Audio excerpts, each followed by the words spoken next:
श्री शिवाय नमस्तुभ्यम। आज सुनिए सोमवार व्रत की पौराणिक कथा। बहुत समय पहले वाशकल नामक गांव में बिंदुक नाम का एक ब्राह्मण रहता था। वह अधर्मी, दुरात्मा और महापापी था। उसकी स्त्री बहुत सुंदर थी। उसका नाम चंचुला था। वह सदा उत्तम धर्म का पालन करती थी, परंतु बिंदुक वैश्यागामी था। इस तरह कुकर्म करते हुए बहुत समय व्यतीत हो गया। उसकी स्त्री काम से पीड़ित होने पर भी सधर्म नाश के भय से क्लेश सहकर भी काफी समय तक धर्म भ्रष्ट नहीं हुई, परंतु आगे चलकर वह भी अपने दुराचारी पति के आचरण से प्रभावित होकर दुराचारी और अपने धर्म से विमुख हो गई। इस तरह दुराचार में डूबे हुए उन पति पत्नी का बहुत सा समय व्यर्थ बीत गया। वैश्यागामी दूषित बुद्धि वाला वह दुष्ट ब्राह्मण बिंदुक समय अनुसार मृत्यु को प्राप्त होकर नरक में चला गया। बहुत समय तक नरक के दुखों को भोगकर वह मूढ़ बुद्धि पापी विंध्य पर्वत पर भयंकर पिशाच हुआ। इधर उस दुराचारी बिंदुक के मर जाने पर वह चंचुला नामक स्त्री बहुत समय तक पुत्रों के साथ अपने घर में रहती रही। पति की मृत्यु के बाद वह भी अपने धर्म से गिरकर पर पुरुषों का संग करने लगी थी। सती विपत्ति में भी अपने धर्म का पालन करना नहीं छोड़ती। यही तो तप है। कठिन तो होता है, लेकिन इसका फल मीठा होता है। एक दिन दैव योग से किसी पुण्य पर्व के आने पर वह अपने भाई बंधुओं के साथ गोकर्ण क्षेत्र में गई। उसने तीर्थ के जल में स्नान किया और बंदी जनों के साथ यहाँ वहां घूमने लगी। वह एक देव मंदिर में गई।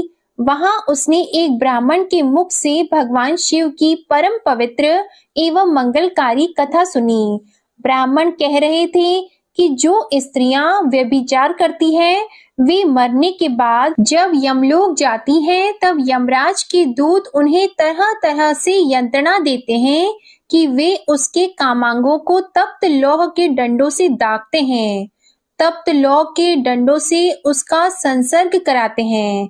ये सारे दंड इतनी वेदना देने वाले होते हैं कि जीव पुकार पुकार कर कहता है कि अब वह ऐसा नहीं करेगा, लेकिन यमदूत उसे छोड़ते नहीं हैं। कर्मों का फल तो सभी को भोगना पड़ता है। देव, ऋषि, मनुष्य सभी इससे बंधे हुए हैं। ब्राह्मण के मुख से ये वैराग्य बढ़ाने वाली कथा को सुनकर चंचुला भय से व्याकुल हो गई। कथा समाप्त होने पर सभी लोग वहां से चले गए। तब कथा बांचने वाले ब्राह्मण देवता से चंचुला ने कहा, हे ब्राह्मण, धर्म को न जानने के कारण मेरे द्वारा बहुत बड़ा दुराचार हुआ है। स्वामी, मेरे ऊपर कृपा कर मेरा उद्धार कीजिए।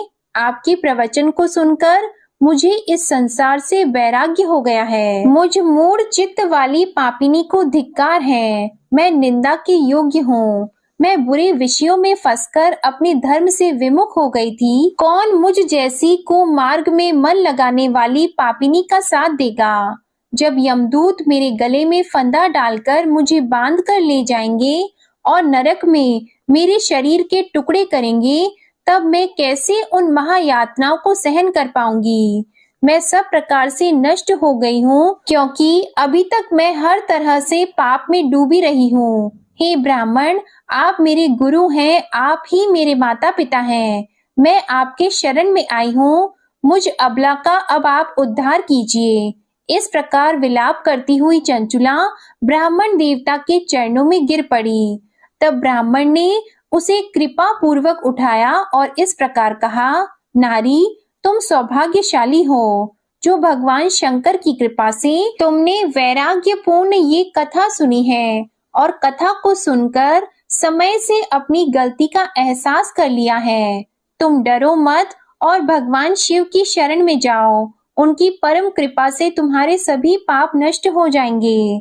मैं तुम्हें भगवान शिव की कथा सहित वह मार्ग बताऊंगा जिसके द्वारा तुम्हें सुख देने वाली उत्तम गति प्राप्त होगी। शिव कथा सुनने से तुम्हारी बुद्धि शुद्ध हो गई है और तुम्हें पश्चाताप हुआ है तथा मन में वैराग्य उत्पन्न हुआ है। पश्चाताप ही पाप करने वाले पापियों के लिए सबसे बड़ा प्रायश्चित है।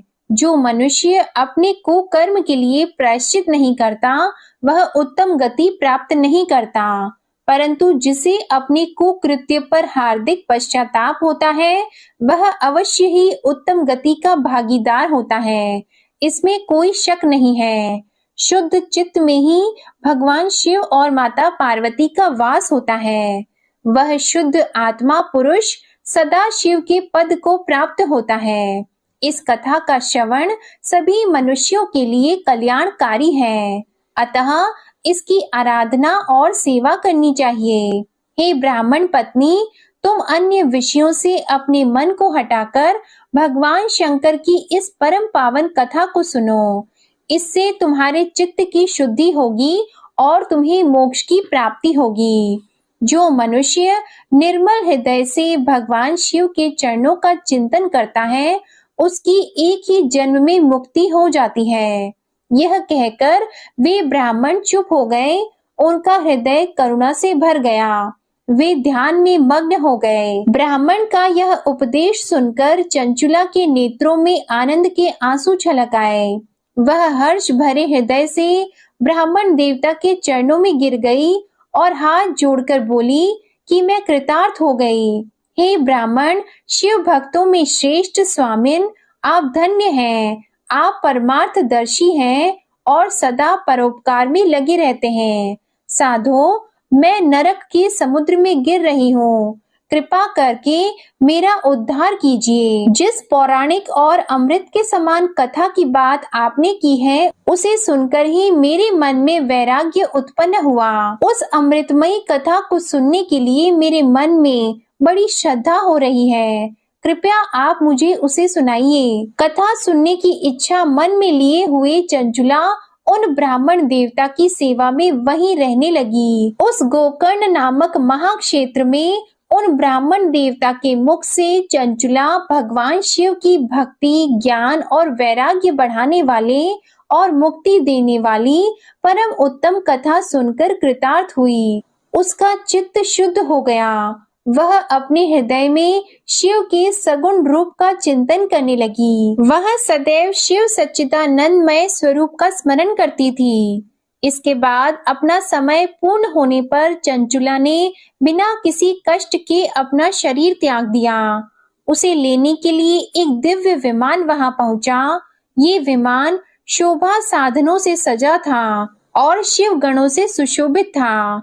चंचुला विमान से शिवपुरी पहुंची। उसके सारे पाप धुल गए। वह दिव्य रूप धारिणी दिव्यांगना हो गई थी। वह गौरांगी देवी मस्तक पर अर्धचंद्र का मुकुट और अन्य दिव्य आभूषण पहने शिवपुरी में पहुंची। वहां उसने सनातन देवता त्रिनेत्रधारी महादेव शिव को देखा। सभी देवता उनकी सेवा में भक्ति भाव से उपस्थित थे। उनकी अंग कांति करोड़ों सूर्यों के समान प्रकाशित हो रही थी। 5 मुख और हर मुख में 3-3 नेत्र थे।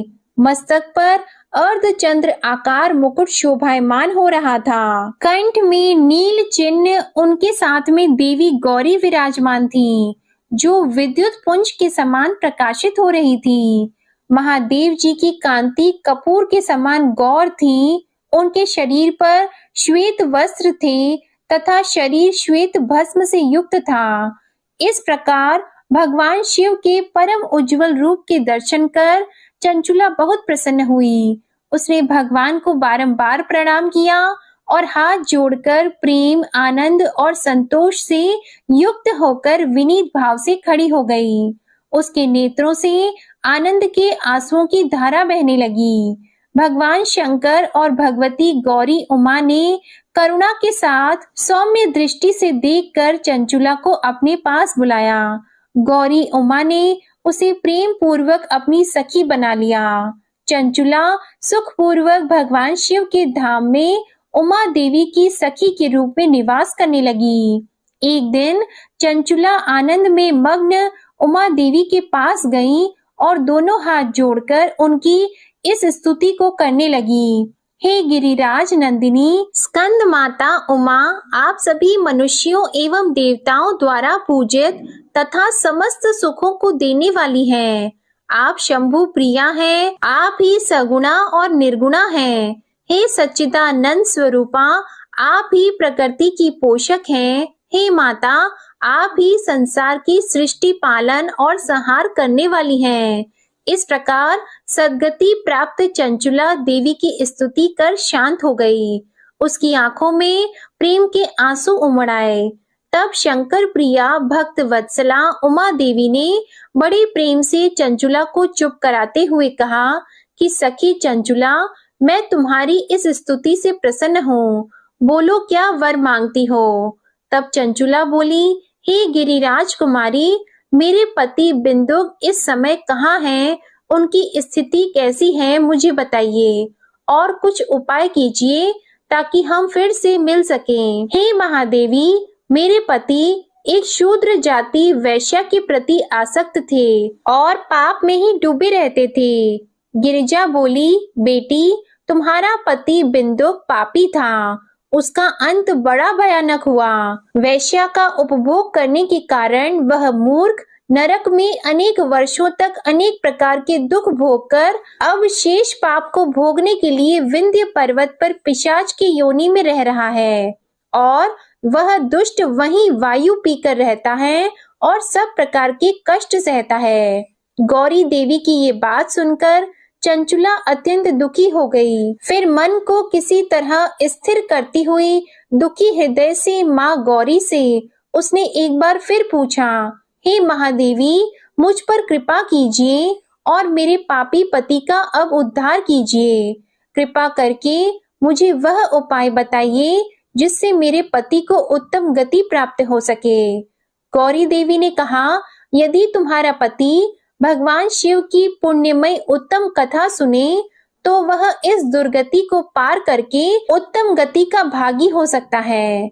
अमृत के समान मधुर गौरी देवी के ये वचन सुनकर चंचुला ने दोनों हाथ जोड़कर मस्तक झुकाकर उन्हें बार बार प्रणाम किया और प्रार्थना की कि मेरे पति को भगवान शिव की कथा सुनाने की व्यवस्था कीजिए।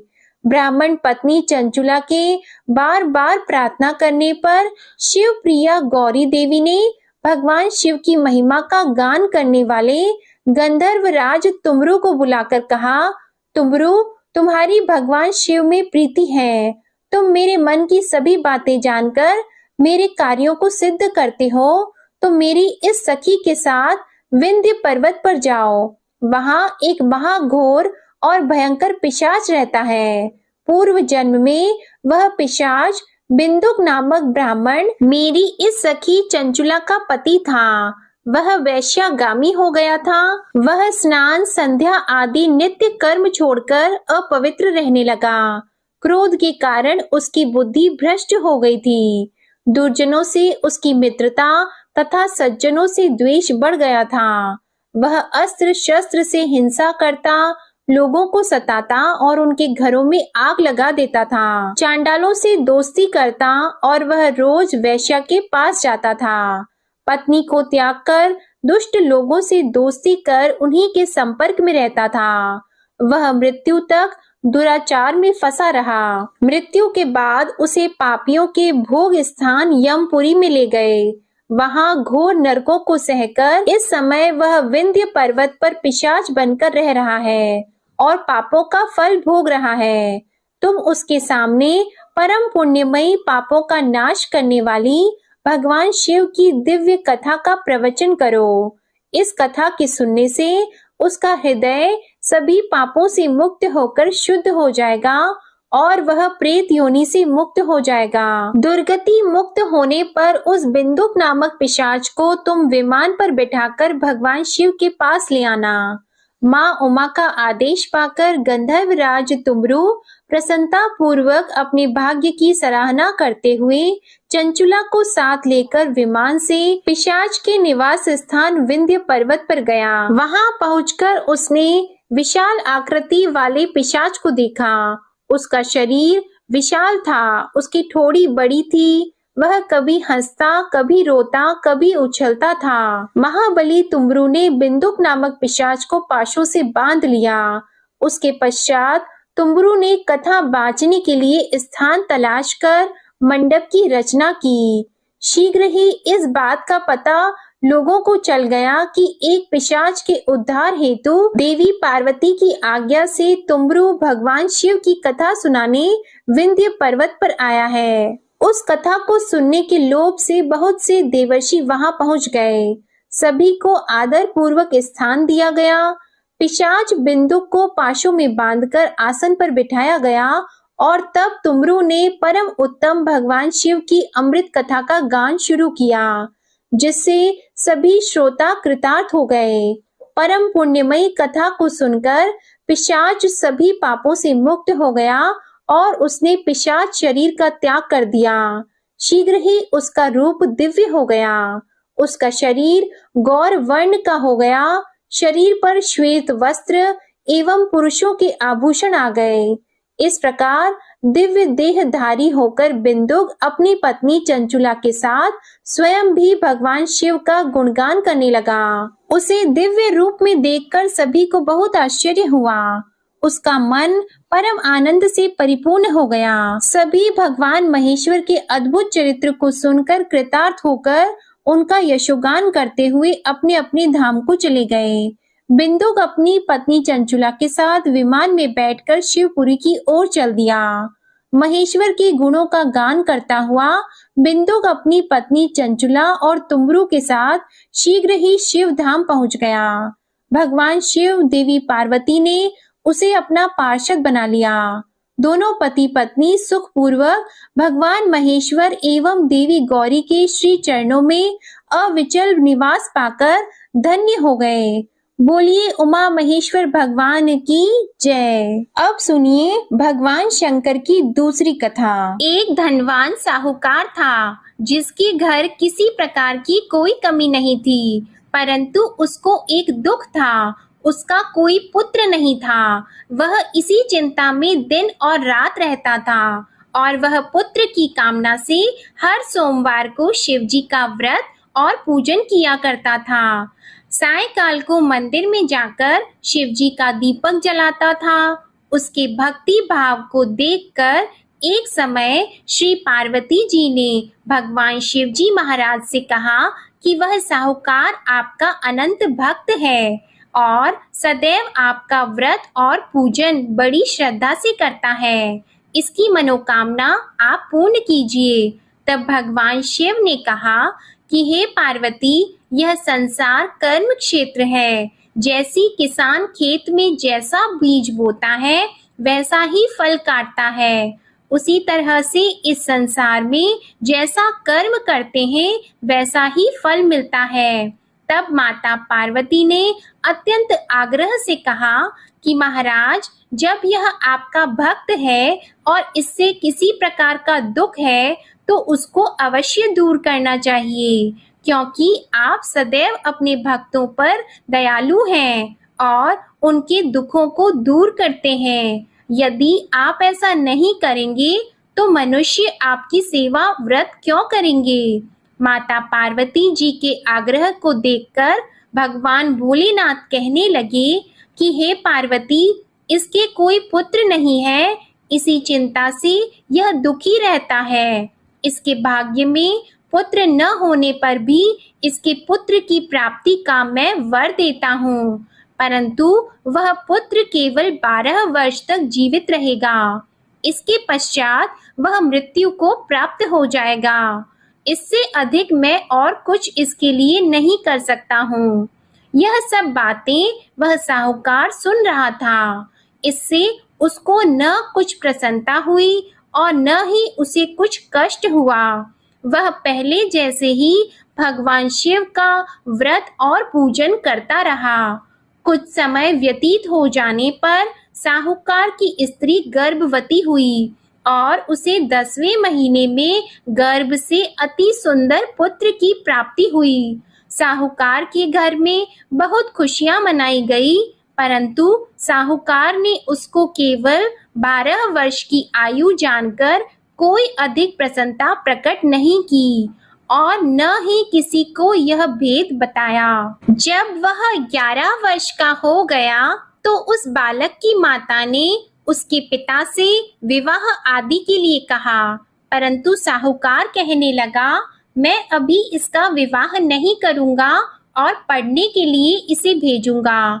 फिर साहूकार ने अपने साले अर्थात उस बालक के मामा को बुलाकर उसको बहुत सा धन देकर कहा, तुम इस बालक को काशी में पढ़ने के लिए ले जाओ और रास्ते में जिस स्थान पर भी जाओ वहां यज्ञ करना और ब्राह्मणों को भोजन कराते जाना। वे दोनों मामा और भांजा सब जगह यज्ञ करते और ब्राह्मणों को भोजन कराते जा रहे थे। रास्ते में उनको एक शहर पड़ा।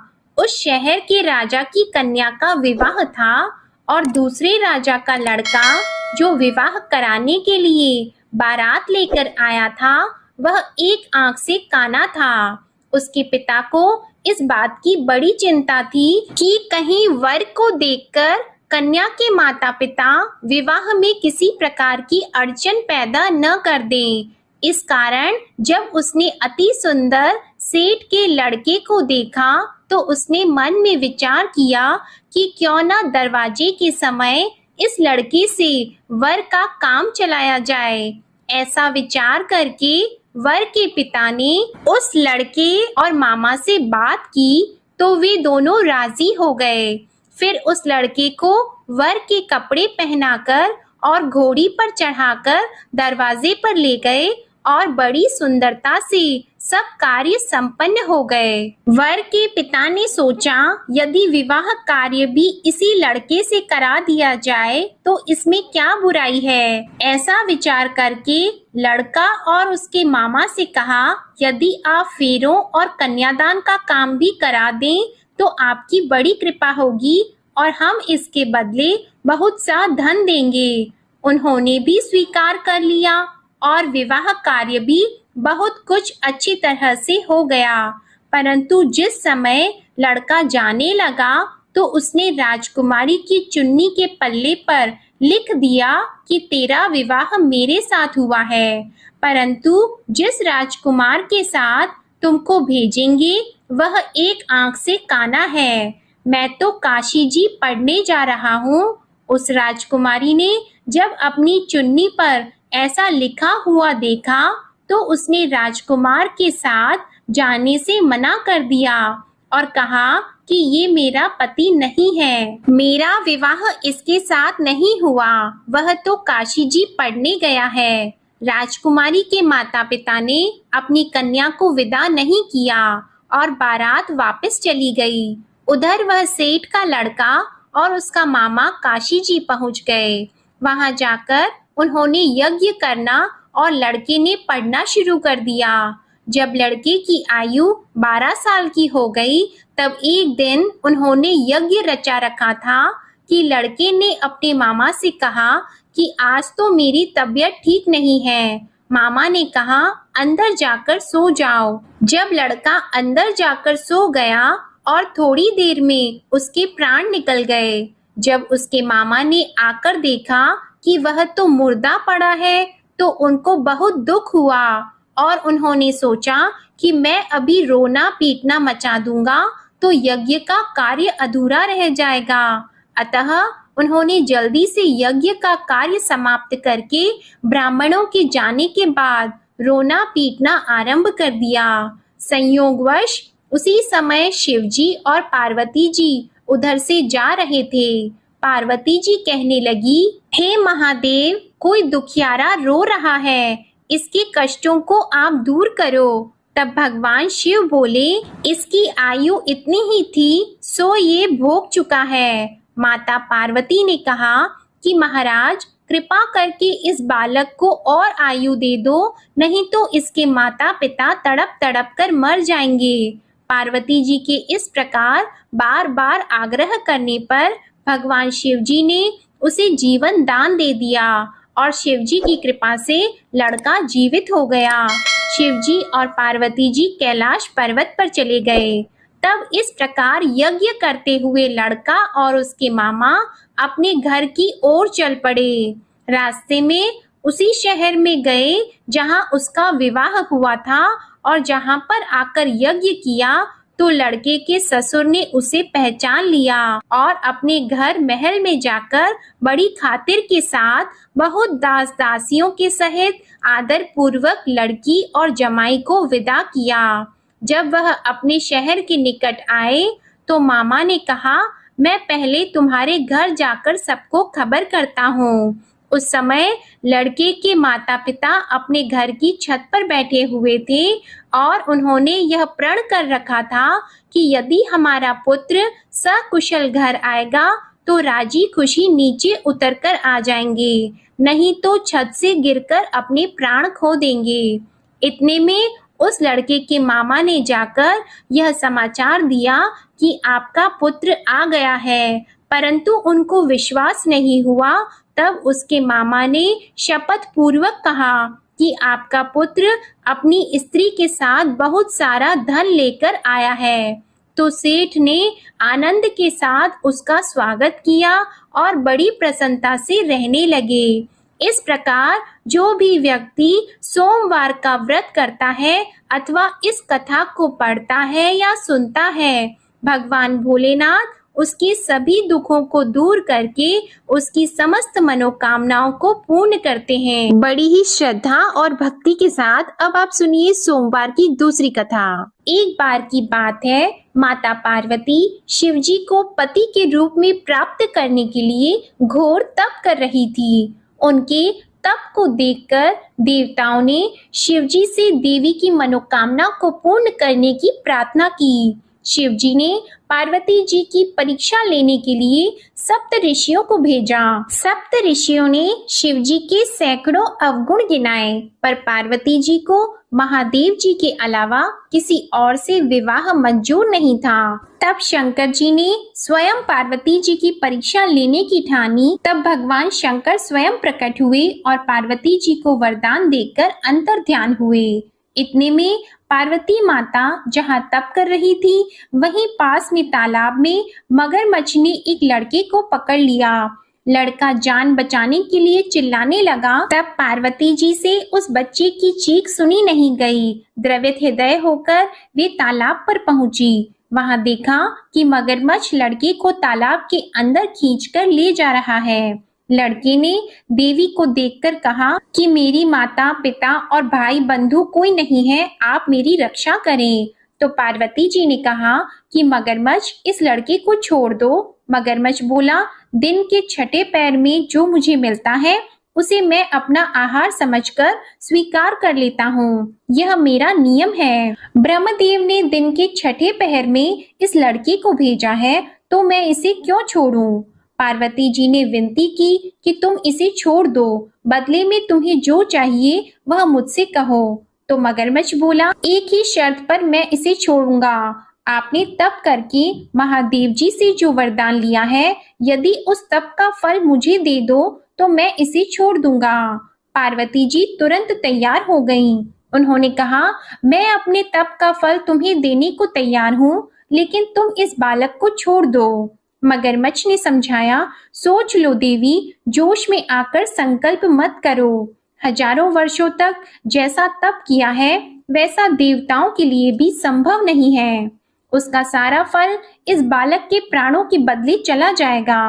पार्वती जी ने कहा, मेरा निश्चय पक्का है, मैं तुम्हें अपने तप का फल देती हूँ, तुम इसको जीवन दे दो। मगरमच्छ ने पार्वती जी से तप दान करने का संकल्प करवाया। तप का दान होते ही मगरमच्छ का देह तेजी से चमकने लगा और वह बोला, हे पार्वती, ये देखो, तप के प्रभाव से मैं तेजस्वी बन गया हूँ। तुमने जीवन भर की पूंजी एक बच्चे के लिए व्यर्थ कर दी। चाहे तो अपनी भूल सुधारने का एक मौका और दे सकता हूँ। तब पार्वती जी ने कहा, हे ग्राह, तब तो मैं पुनः कर सकती हूँ, किंतु यदि तुम इस लड़के को निगल जाते तो इसका जीवन वापस नहीं मिल सकता था। देखते ही देखते वह लड़का अदृश्य हो गया और मगरमच्छ भी लुप्त हो गया। पार्वती जी ने विचार किया, मैंने तप तो दान कर दिया है, अब पुनः से तप आरंभ करूंगी। पार्वती जी ने फिर से तप करने का संकल्प किया। भगवान सदाशिव फिर से प्रकट होकर बोले, हे पार्वती, भला अब क्यों तप कर रही हो? तब पार्वती जी ने कहा, प्रभु, मैंने अपने तप का फल दान कर दिया है।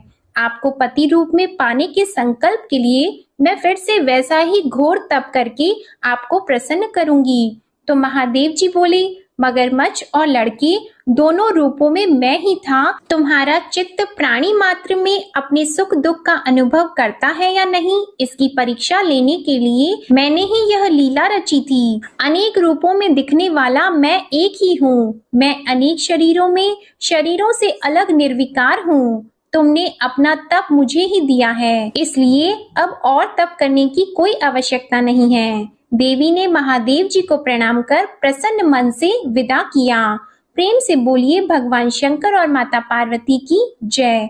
अब आप सुनिए तीसरी कथा। एक बार नारद जी ने भोलेनाथ जी की स्तुति करके पूछा कि प्रभु, आपको प्रसन्न करने के लिए सबसे उत्तम और सुलभ साधन क्या है? हे त्रिलोकीनाथ, आप तो निर्विकार और निष्काम हैं। आप सहज ही प्रसन्न हो जाते हैं। फिर भी मेरे जानने की इच्छा है कि आपको क्या प्रिय है। तब शिव जी बोले, नारद जी, वैसे तो मुझे भक्त के भाव सबसे प्रिय हैं, फिर भी आपने पूछा है तो मैं बताता हूँ। मुझे जल के साथ साथ बिल्व पत्र बहुत प्रिय हैं। जो अखंड बिल्व पत्र मुझे श्रद्धा से अर्पित करते हैं, मैं उन्हें अपने लोक में स्थान देता हूँ।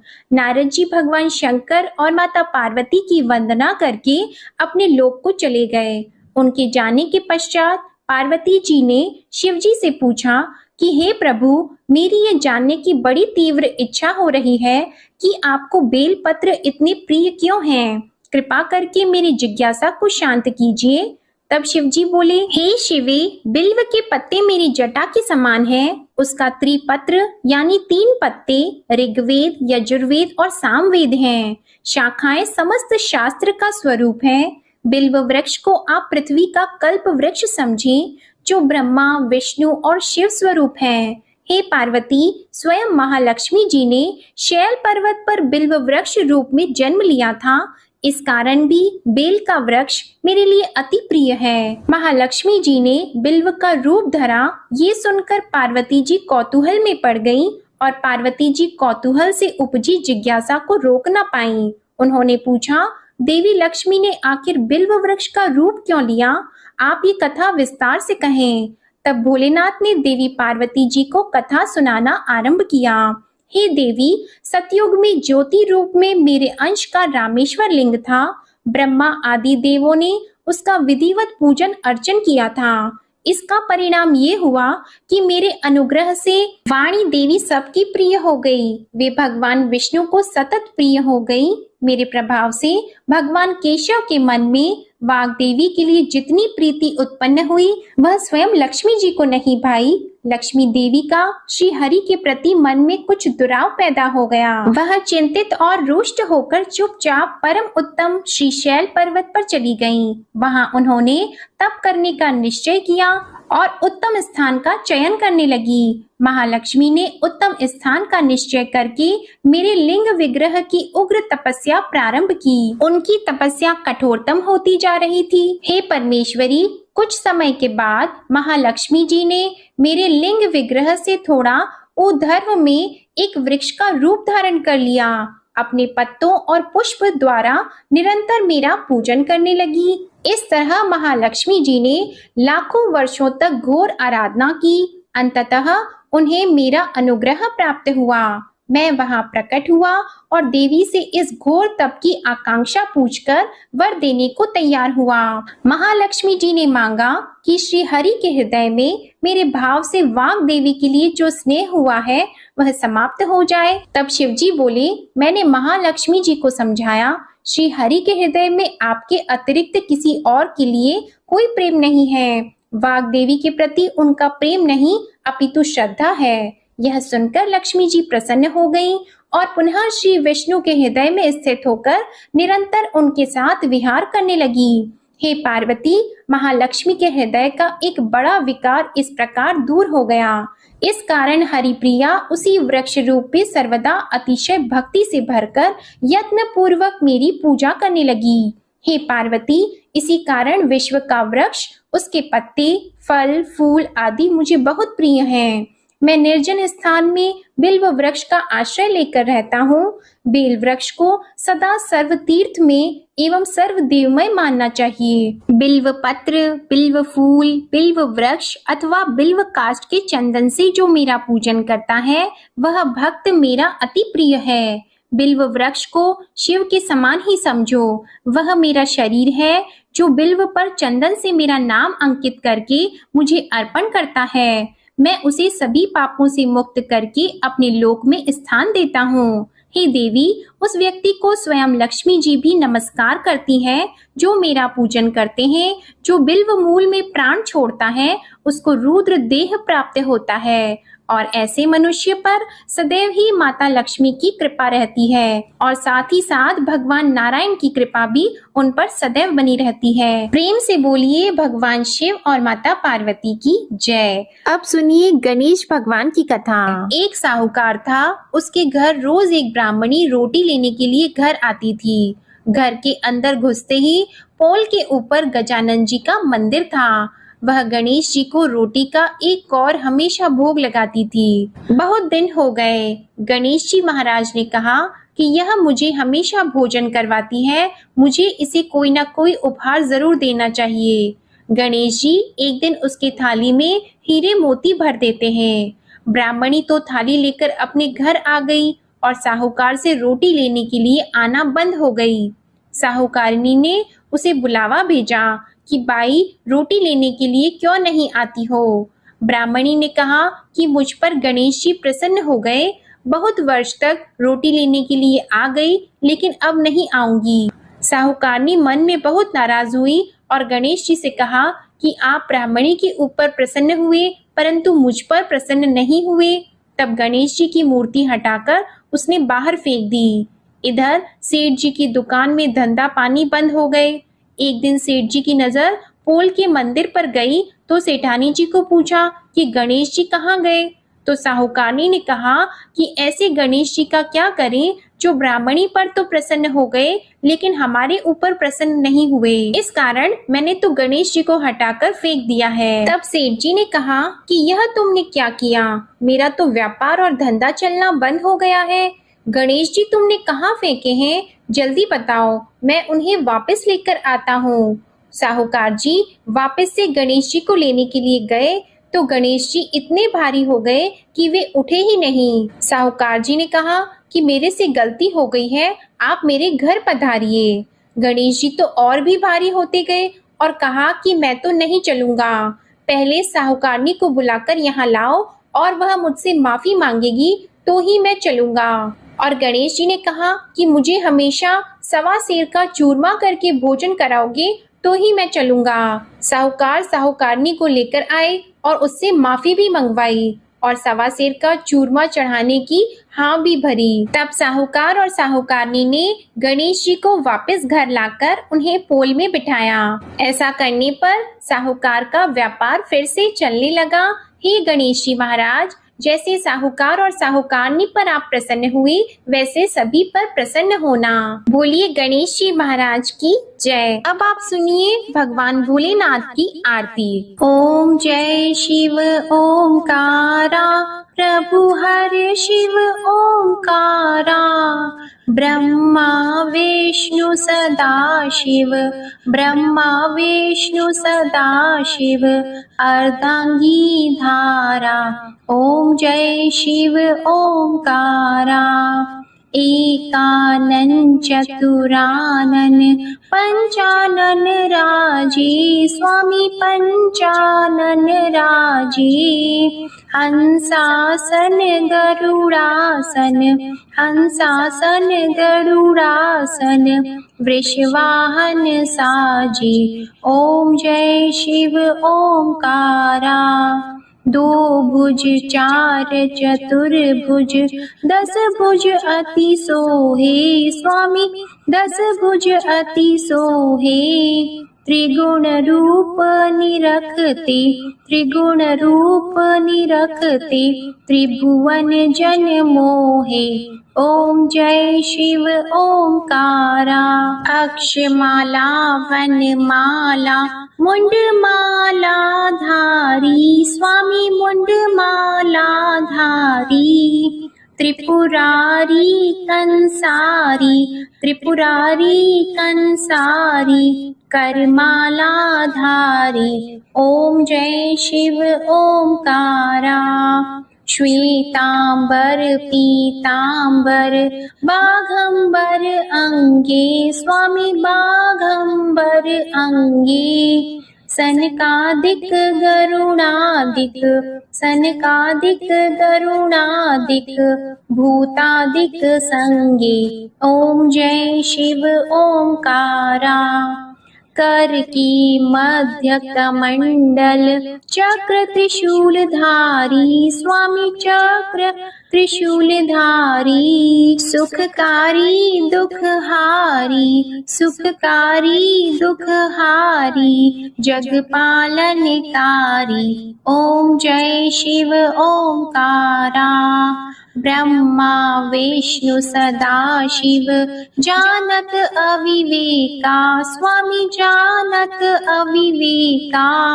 प्रणवाक्षर में शोभित, प्रणवाक्षर में शोभित, ये तीनों एका। ओम जय शिव ओंकारा। त्रिगुण स्वामी जी की आरती जो कोई नर गावे, स्वामी जो कोई नर गावे। कहत शिवानंद स्वामी, कहत शिवानंद स्वामी, मन वांछित फल पावे। ओम जय शिव ओंकारा। ओम जय शिव ओंकारा। जय भोलेनाथ। आपको ये कथा पसंद आए तो इसे लाइक करके चैनल को जरूर सब्सक्राइब करिएगा और कमेंट में भगवान भोलेनाथ जी की जय जरूर लिखिएगा। इसी के साथ आप हमारे चैनल पर माघ मास महात्म्य की कथा और गुप्त नवरात्रि के 5वें दिन की कथा भी जरूर सुनिएगा। ओम नमः शिवाय।